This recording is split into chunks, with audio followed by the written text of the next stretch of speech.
You've seen it, right? That one video, that trending audio, that weird challenge that just blows up. And suddenly, a brand is everywhere. It honestly looks like magic. But here's the real question. Is chasing that magical moment a real business plan? Or are you just buying a lottery ticket and hoping for the best? Today, we're going to dig into that. So let's just be real for a second. When you think about your marketing, what's that big shiny goal you're aiming for? Is the number one thing on your list to just go viral? Well, Gary Rebholz, who's the chief product officer at MAGIX, has a pretty blunt take on that whole idea. He says getting lucky is no way to plan the future of a business. Oof. And that one single thought really sets the stage for the two completely different paths you can take. On one side, you have what we're calling the viral gamble. You know, it's fast, it's flashy, and it's pretty much based on hope.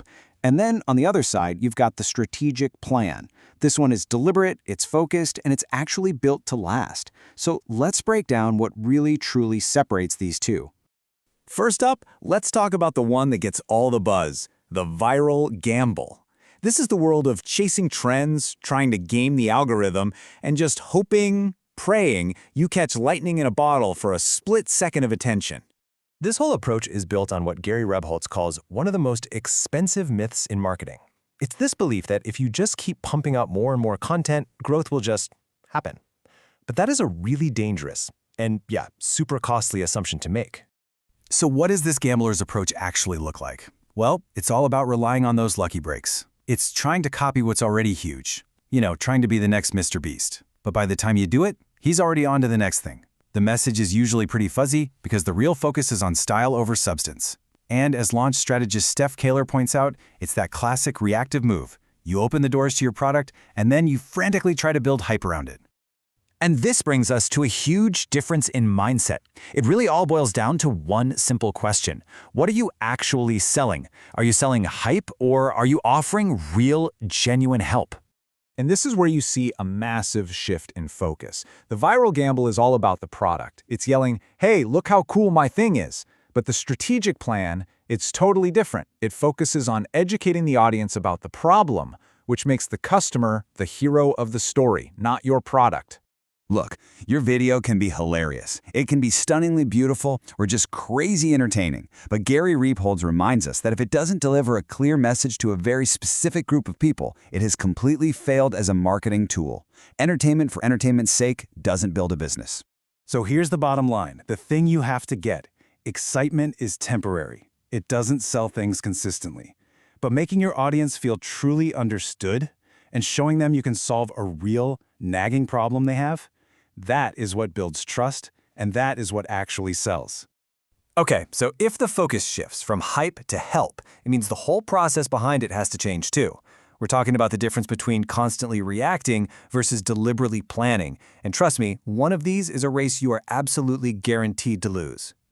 That losing race, it's the constant chase for trends. It's reactive by its very nature. You see something pop, you scramble to make your own version, but by the time you hit publish, the conversation has already moved on.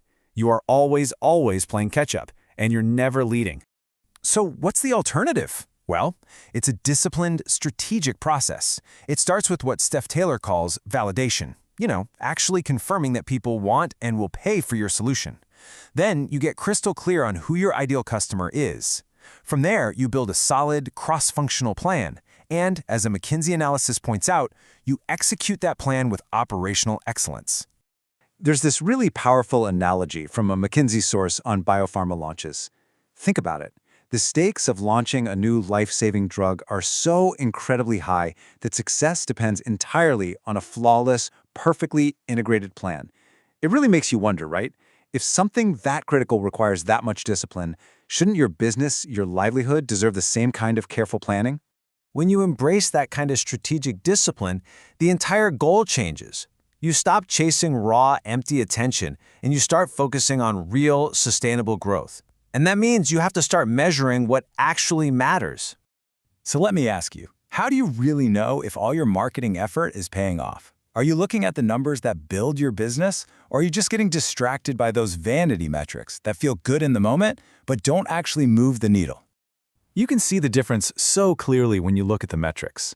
The viral gamble is obsessed with views, likes, and shares. It's always asking, is anyone noticing this?